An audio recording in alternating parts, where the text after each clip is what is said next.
विषय हिंदी और कक्षा 7 में आपका है चैप्टर नंबर 2 खनिज संपदा।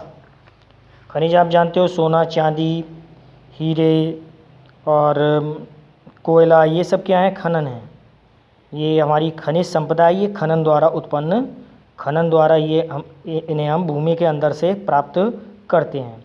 तो आइए आगे बढ़ते हैं नेक्स्ट लाइन में। खनन कार्य विशेष रूप से कोयले का अत्यंत खतरनाक होता है, ठीक है, क्योंकि कई हज़ार किलोमीटर ज़मीन के अंदर से निकाले जाते हैं ये खनिज।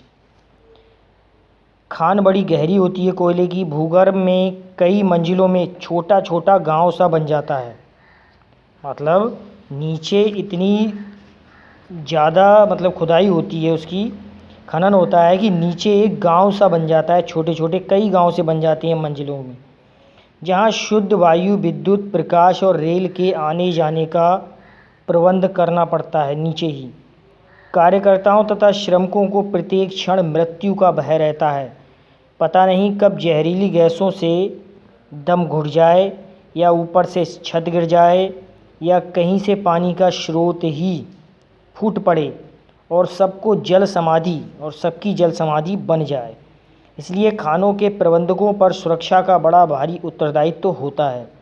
भारत सरकार ने विशेष रूप से खनिज उद्योग को सफल बनाने के लिए पंचवर्षीय योजनाओं के अंतर्गत कई संस्थाओं की स्थापना की है, जिसमें कौन कौन से हैं? भारतीय खनन विभाग, भारतीय भूगर्भ निरीक्षण संस्थान, राष्ट्रीय धातु प्रयोगशाला उल्लेखनीय हैं। इनके अतिरिक्त इनके अलावा कौन कौन से हैं? महत्वपूर्ण खनिजों का सर्वेक्षण किया जाता है तथा विकास करने के लिए राष्ट्रीय खनिज विकास निगम की स्थापना हुई है।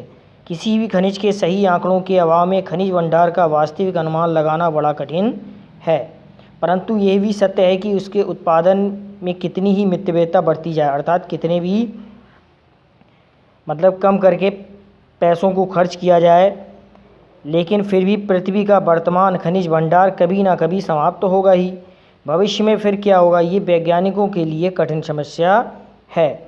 और इस तरह से ये चैप्टर आपका एंड हुआ और कल हम इसके क्वेश्चन आंसर करेंगे। कहीं भी आपको कोई प्रॉब्लम हो तो आप ग्रुप में कमेंट करके पूछ सकते हैं। धन्यवाद।